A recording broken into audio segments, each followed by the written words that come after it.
Here we are, and it's very exciting to be up here with everyone. I'm really looking forward to this conversation this morning. We're going to dive right in. We need policy from the top levels to also change, right? And that's also not enough, right? We also need our 40 acres and a mule.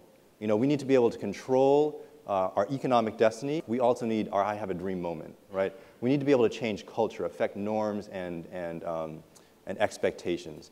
And most importantly, to step up and reach out to those young people who are all across Indian country, who are very much becoming more engaged and more involved, and they are the next generation. And Stacey and I both feel very strongly that if we do nothing else right, we have to reach out to those young people, put them in charge, put them in control as early as possible, and make sure we do not lose any more of our land.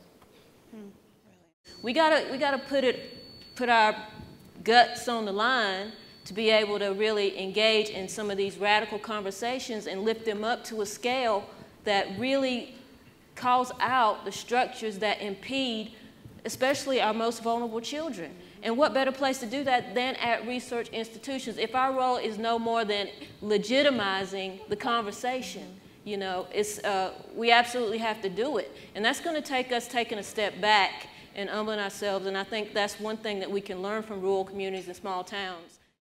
People that start out small because they come into farming either new or they come from another country and they're kind of getting started and they need time to get capital, to get equipment.